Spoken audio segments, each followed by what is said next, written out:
I'm Adira Calloway, 32, the youngest daughter in a Newport family that looks polished from the outside. Old money, coastal house, private schools, but has always treated me like excess baggage. While my brother inherited confidence and my father inherited control, I inherited the bills, the blame, and a job I worked twice as hard to keep. I've spent my life feeling like the spare part, too soft to belong, too stubborn to disappear, pretending the bruises were accidental and the silence was normal.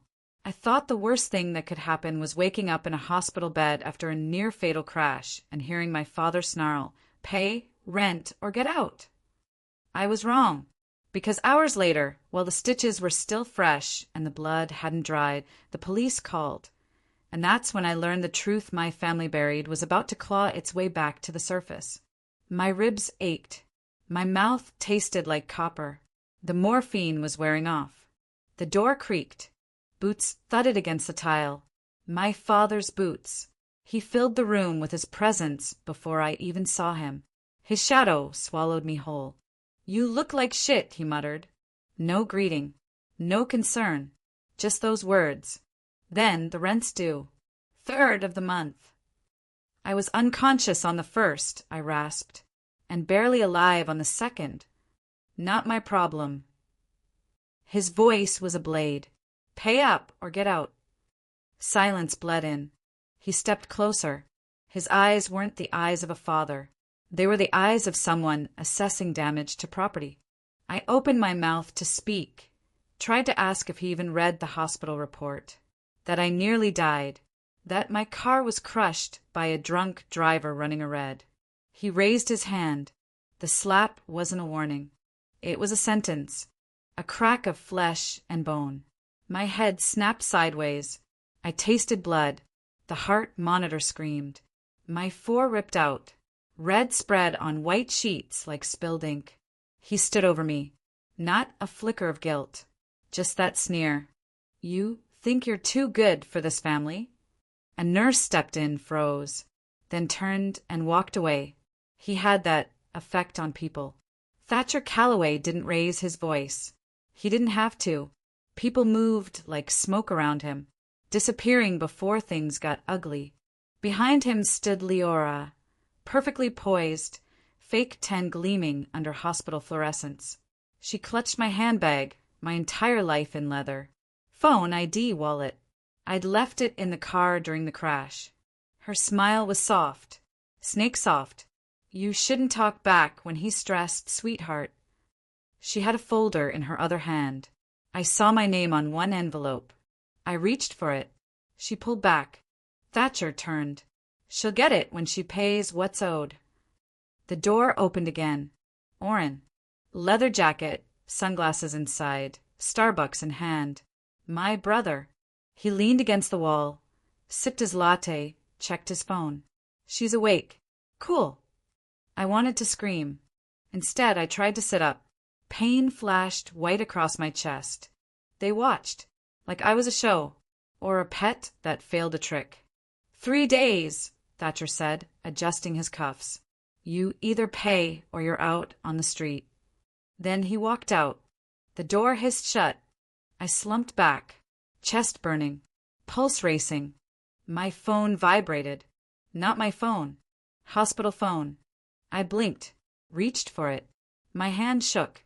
"Ms. Calloway." A woman's voice. Calm, steady.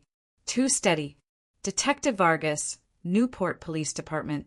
I need to ask you some questions regarding your social security number." Pause. "We've had multiple reports of identity fraud, linked to your name and possibly linked to your father." My throat dried. Vargas continued. "There's more. The information we've received it connects to your mother's estate and her death." Silence. I didn't breathe. I looked around the room. Blood on my pillow. My father's echo still in the air. "You're not just a victim of financial fraud, Miss Calloway," Vargas said. "You might be the only surviving witness of a cover-up that started over a decade ago." I gripped the phone. She wasn't finished. "Your father's not just taking your money. He may have rewritten your mother's death." I didn't sleep that night. Not even close. After the hospital discharged me with 2 cracked ribs, a swollen lip, and a foggy CT scan, I sat in the back seat of Vargas's unmarked car as she drove through Providence's rainy streets. I watched reflections in the window, like ghosts dancing on glass. My hands shook, not from pain, from knowing something wasn't right. Why would your dad push to evict you from a house your mother left you? Vargas asked softly, eyes still on the road. I clenched my jaw, because I never saw the will. Cut. Morning. Rain still falling. A downtown lawyer's office, sterile, sharp-smelling, lit too bright. "Adira," said Dana Rowan, the family attorney, as she slid a beige folder across the table. "This is the copy of your mother's will your father presented 6 months ago. It names him as sole beneficiary, not you." The blood drained from my face. I opened the folder. My mother's signature. But it was wrong. Too angular. Too clean. Mom's signature always slanted left. This one curved right. "This isn't real," I whispered. Rowan blinked. It was notarized. Filed through probate court. Judge Connors signed off. Was there a witness? Your brother. Nolan. I laughed. A cold, humorless breath. You ever hear the phrase, "the closer the blood, the deeper the knife"? She didn't answer. Scene cut. I drove to the estate myself. The locks had been changed. A big red notice slapped across the front gate. Private property, N.O., trespassing. It was my childhood home. My mother's home. The garden still carried the smell of jasmine and earth, hers. I wasn't crying, but I wasn't breathing either. Cut. I called Nolan. Straight to voicemail. Again. Then a text from him lit up my phone. "You should have stayed out of it, Adira. Too late now." Heart pounding. I sent one word back. "Why?" No response. "Sometimes silence is the loudest confession," Vargas said when I showed her the text. We sat across from one another in a diner. Coffee cooling. Forks untouched. "You ready to do this my way?" she asked. I nodded. It was time. Cut. Later that night, we sat in a parked car outside AMC Financial Group, the company that suddenly owned our house. The lights in the third-floor office were still on. A shadow moved past the blinds. "That's Langston's office," Vargas muttered. "Who's Langston?" I asked. She gave me a sharp look. "He's the executor for your mother's estate. Technically, he filed the title transfer to AMC. But why would a bank own the house?" Vargas smiled bitterly. "Because AMC's not just a bank." Cut. 3 days later, we sat in the basement of City Archives, surrounded by boxes and decades of probate records. And that's when I found it. A photocopy of Mom's first will, dated 2 years earlier. Signed, witnessed, sealed. It named me sole beneficiary. All of it. House assets, trust fund, mine. Cut. I turned to Vargas. "This is fraud." Her nod was slow, deadly. "Now we prove who switched the wills." Suddenly, a sharp knock echoed down the stairwell. Both of us froze. Second knock. Louder. Footsteps overhead. "You expecting anyone?" she whispered. I shook my head. The lights flickered. "Pack the files." "Now," she said. Third knock. Then silence. We ran. Out the back. Rain again. Thunder. As we drove off, I saw a figure at the corner. Long coat. Umbrella. Watching. Still. Always watching. And in that moment, I realized this wasn't just about my family anymore. Someone much bigger was pulling the strings. Detective Vargas's office smelled like old paper and stale coffee. Fluorescents buzzed overhead. She slid a manila folder across the desk without a word. Inside, still shots. A woman. My mother. A kitchen I hadn't seen in 13 years. She looked tired. Her hair pulled back. A faint tremble in her hands. Her lips moved. But I didn't hear her until Vargas hit play. The video had no preamble, just static, then clarity. If anything happens to me, it wasn't my heart. It wasn't natural. And it wasn't an accident. My throat clenched. She recorded this the week she died, Vargas said quietly. We had to decrypt the file. It was pulled from a drive found in Radley Grant's safe deposit box in Bristol. Radley's dead, I said. It came out more like a question than a fact. We thought so too. She pressed another key. Grainy surveillance footage replaced my mother's face. Timestamp, 13 years ago. June, just before her collapse. Thatcher, Leora, and a third figure, broad-shouldered, wearing a baseball cap, half hidden, standing outside a pharmacy. They exchanged something, a small envelope. The cap guy left in a black SUV with Vermont plates. Who's that? I asked. Radley Grant, she said. Still alive. Until 2 days ago. We believe he faked his disappearance to avoid indictment. What changed? She looked me dead in the eyes. He reached out, said he had documents, insurance papers, said he couldn't run anymore. Then he vanished again. We traced the documents to a rented storage unit under a fake name. Inside was the video. I blinked. So what now? Vargas's voice dropped. Now, we open the investigation into your mother's death. My palms sweated. I could barely breathe.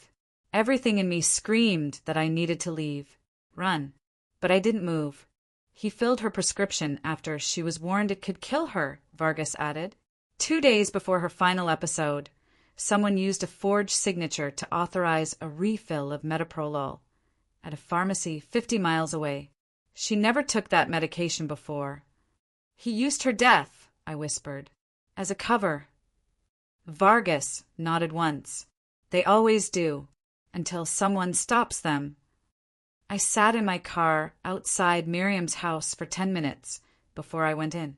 The laptop on my passenger seat held the drive. I hadn't watched it all yet, just the beginning. Inside, Miriam had tea ready. She'd always made tea, like it could fix things. It couldn't. I found something, I said. Her hands shook slightly as she poured. I knew it wasn't natural. Jillian was terrified those last months, always looking over her shoulder. She recorded herself, told me it wasn't an accident. And there's more. Miriam didn't ask, just nodded, her eyes red but focused. Then we finished what she couldn't. Later that night, in my old room, now stripped bare except for the mattress and a few boxes, I watched the rest. The video cut out mid-sentence. My mother turned toward the door. Her voice caught, then static, then black. No timestamp, no goodbye, just an unfinished warning. I rewound it 3 times.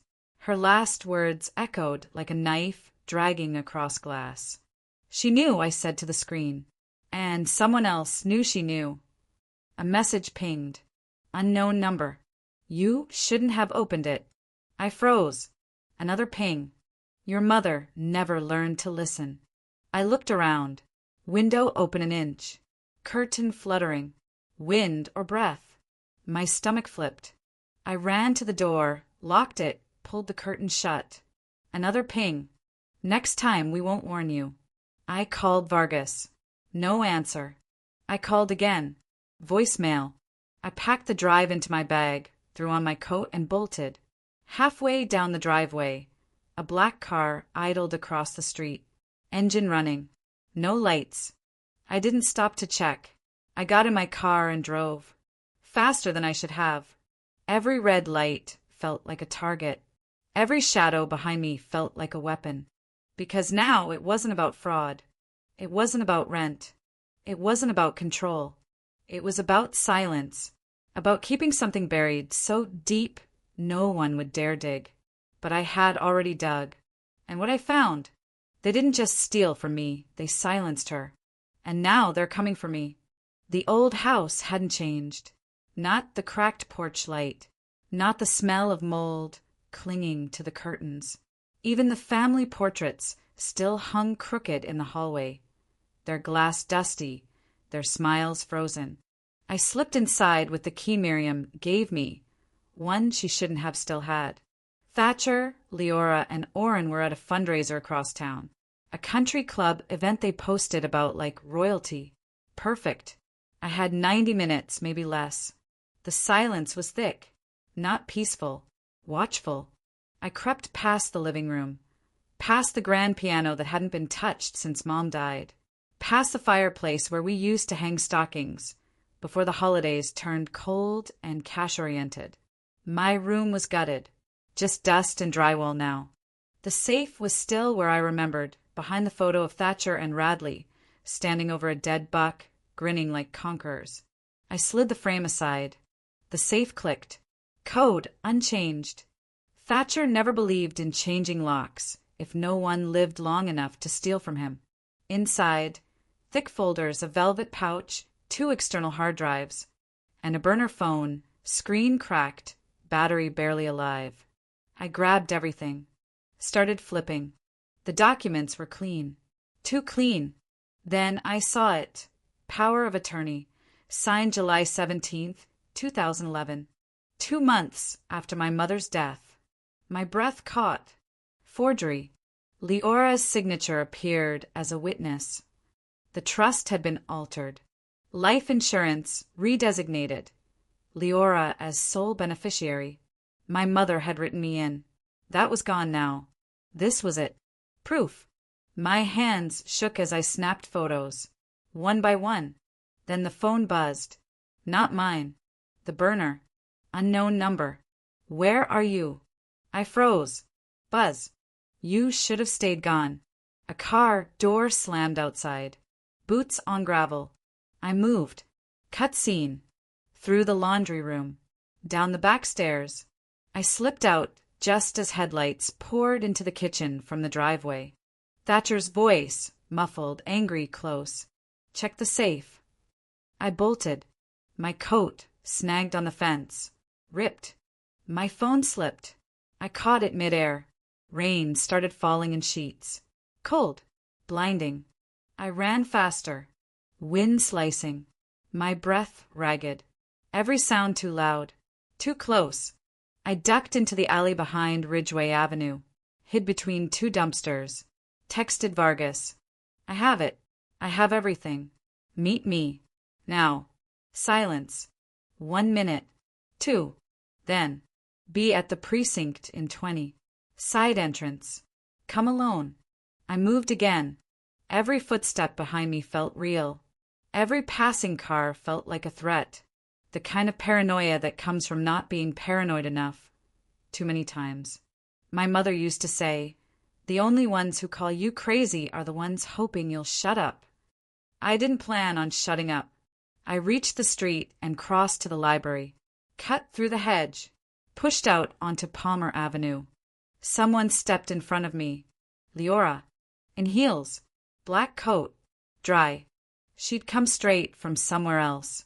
Smile sharp. Lipstick immaculate. Adira. Going somewhere. I didn't answer. She stepped closer. You're so much like her, you know? Too idealistic. Too emotional. Not built for power. You forged her name, I said. You stole from her. From me. She tilted her head. No, darling. We rescued the family. You were just collateral. I stepped back. I have everything. You think truth matters? Her voice dropped. People don't care what's real. They care what's repeated. Behind her, a black SUV turned the corner. Slowed. No plates. Don't do something stupid, Adira, she said. You already did. I turned and ran again. Cut scene. I didn't stop until I reached the police station. My lungs burned. Vargas waited under the awning, a file under her arm, eyes sharp. You made it, she said. I handed her the flash drive, the photos, the forged papers. She looked through them fast, jaw tightening. This is enough, she whispered. We'll move tonight. She started to turn, then paused. Adira. Radley gave us a name. I froze. Who? She handed me a sealed envelope. Inside, a legal memo. Handwritten at the top, Gregory Langston. I blinked. The estate attorney? I said. He disappeared. No, Vargas said. He ran. Her voice dropped. He wasn't just cleaning up the will. He orchestrated it. I stared at the name again. Langston. And something inside me shattered.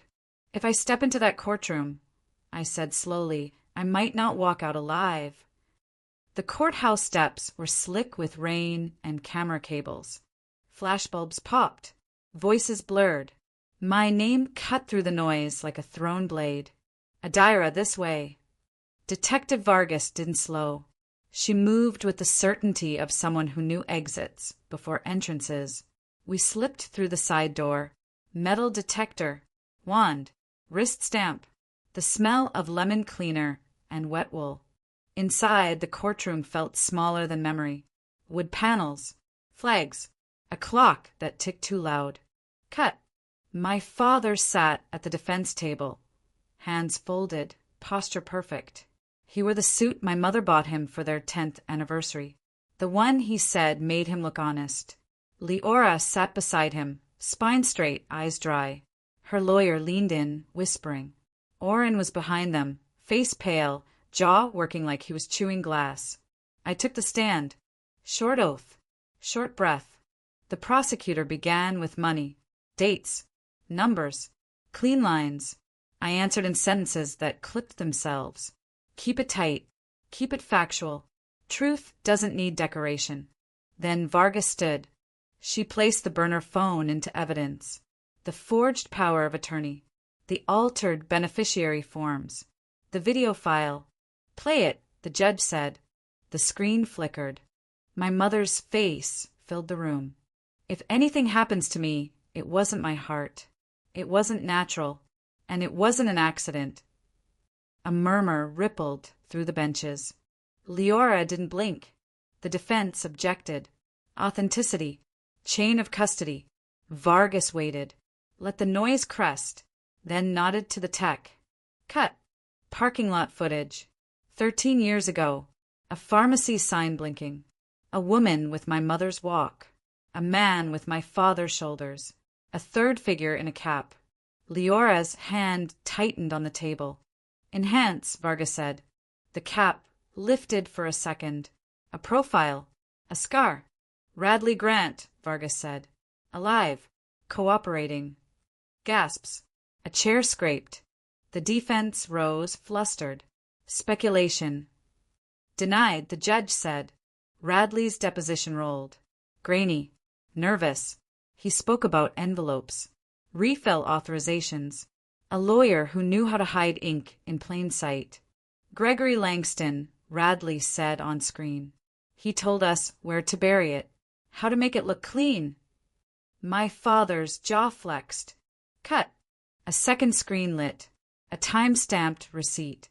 A prescription filled after a documented warning. The pharmacy, 50 miles away. The witness signature, Leora's maiden name. Leora inhaled. Slow. Controlled. The way swimmers do before diving deep. The prosecutor leaned in. Mrs. Burt, did you authorize this refill? Leora stood. No, she said softly. I love Jillian. The lie hung there, fragile as spun glass. Distraction. The defense pivoted, attacking me. My accident. My finances. My motive. The insinuation slid across the room like oil. I watched my father's face. Calm. Counting on the noise. Reveal. Vargas pressed a button. New footage. A recent trail cam. A man stepping into frame in the woods of Maine. Older. Bearded. Alive. Radley waved at the camera. The room broke. Leora's composure cracked. Just a hairline. Enough. Then Oren stood up. I didn't know she'd die, he blurted. I thought we were just cutting her out of the trust. Silence fell so fast it hurt. The judge banged the gavel. Order. Order. My father turned, eyes sharp, warning. Too late. A thought came to me, cold and clean. Power doesn't scream when it's winning. It whispers when it's cornered. Vargas leaned toward me. We're not done. She passed me a file under the table. Inside, a memo stamped privileged. Gregory Langston's letterhead. Notes in the margin. A plan sketched like a chess problem. This wasn't just paperwork. It was architecture. Langston had designed the maze. The others ran it. The judge recessed. Deputies moved in. Leora's lawyer whispered furiously.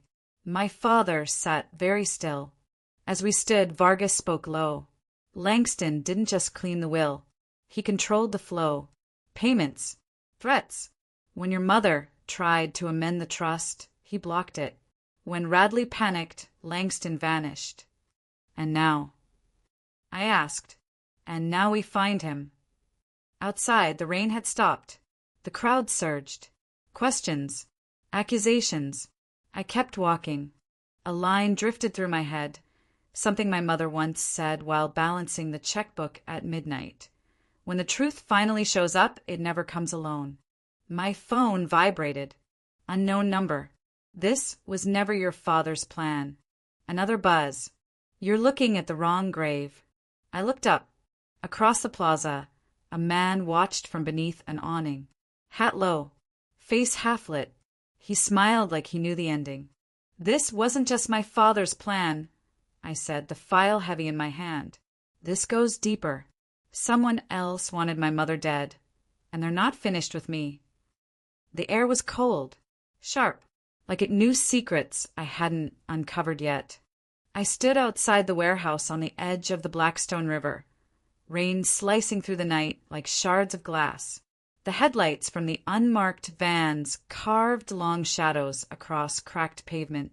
I could hear radios buzzing, voices I didn't know, men and women in black gear checking weapons, loading flashlights, syncing watches. Detective Vargas didn't look at me, just handed me a black folder thick with everything we'd built between us. Documents, video stills, phone logs, unedited audio files, bank transfers, trust amendments that proved corruption, greed, and murder. Ready, she asked. I nodded. No words fit. No turning back. Inside we went. Concrete floors, echoing steps, a warehouse frozen in time, boxes stacked to ceiling, dust motes like ghosts dancing in the flashlight beams. This was the place. The final door. Cut. We split into teams. Vargas and 2 deputies to the north. Me and Agent Reeves to the south. Orders were simple. Sweep fast. No hesitation. Corridor. Echo. Footsteps. A door. Padlock cracked. Inside, filing cabinets. A desk. A laptop covered in dust and fingerprints. Fresh ones. I reached for it. Reeves froze. Behind us, a slow shuffle. Turn. Gregory Langston stood in the doorway. Suit rumpled. Eyes wild like he'd been living inside his own fear for years. So nice of you to visit, he said with a crooked smile. He held something behind his back. A gun. Instinct hit before thought. I dove left. Reeves dove right. Bang. The shot echoed. Close. Too close. Langston stepped forward, pistol out. You think this is about truth, he said. This is about survival. I built this house. They just lived in it. I swallowed. Tried to breathe. Tried to recall something sane. Truth lives, I said, voice low, even when people bury it. He laughed, a dry, ragged sound. Truth is noise, he spat, and noise gets destroyed. Vargas's voice cracked over the radio. Teams down. Retreat. Now. Flashbangs and shouts. Suddenly, the room splintered into chaos. Reeves tackled Langston. The gun fired again. Sparks on concrete. A deputy's shout. In slow motion, I saw Vargas hit the ground, her ankle twisting. Pain, sharp and immediate. Every heartbeat thundered. Every breath wanted to stop. Reveal. The laptop lid flipped open. On screen, my mother's handwriting. Files titled, Will _ final _ amendment. Account _ ledger _ 2008 2010. Letter _ My eyes locked on. If you find this, know that courage is not absence of fear. Then another file caught. Lincoln _ tax _ statements. I clicked. Numbers. Transfers. Offshore accounts. Hidden assets traced not to Langston, not to Reuters Holdings, not even to the Callaway Trust, but to a third entity, AMC Financial Group, a shell company linked to major Newport elites. Twist. Langston wasn't the architect. He was a facilitator. Someone above him funded everything. Someone untouchable. The deputy yelled my name. Gunfight behind me. I didn't want to leave the files, but I had to. I grabbed the laptop. Roaring footsteps. Smoke. And then a shout. Vargas. She was down but alive. Reeves dragged Langston out in cuffs. Agents surrounded us. We stumbled out into the rain. Blue lights pulsed. Helicopters thumped overhead like giant wings. Everything felt unreal, but the evidence was real, and someone upstairs was connected. Our fight wasn't finished. Days later, the fallout was explosive. Langston's confession hit every news channel. Arrests at AMC Financial Group. Lawyers disbarred. Trustees exposed. A federal investigation launched. Thatcher Callaway and Leora Burt faced charges from fraud to conspiracy to murder for hire. Orrin chose cooperation, avoiding maximum sentencing for his testimony. I stood in the courtroom when the verdicts came down. The gavel hit like a heartbeat. Sentence after sentence. 2 lifetimes of greed dissolved into legal terms. Outside, reporters shouted. Camera flashes glazed like fireflies. I raised my eyes to the sky. A voice inside me whispered, "Turn your wounds into wisdom." Mom's words. Not her exact words, but the truth of them. Pain is inevitable. Growth is optional. I chose growth. Weeks later, standing in what used to be my childhood home, rebuilt, restored, repurposed, I cut the ribbon on the Callaway Justice Foundation, a legal aid shelter for people betrayed by their families, financially and emotionally. Yellow roses lined the pathway, Mom's favorite. They glowed under the morning sun. "I can't change what happened," I said to Vargas, who stood beside me, her ankle healed and her eyes steady. "But I can change what happens next." She smiled faintly. "That's why truth matters," she said. "Not for the crime itself, but for the healing afterward." Inside the foundation, a bulletin board filled with quotes. Hope, courage, resilience. One stuck out. What we uncover in darkness becomes light for others. People gathered. Stories shared. Tears. Relief. New beginnings. As I walked through the rooms, each name on the client's list, each story of survival, I felt something solid settle in my chest. Closure is never neat. Forgiveness is not always granted, but rebuilding is real. At the very edge of the garden, a bench with Mom's name engraved. I sat. I breathed. I let the wind brush the past from my hair. And for the first time in years, I felt free. Because I didn't just survive what they did to me. I transformed it. I stood tall. I lived. And that was the true ending.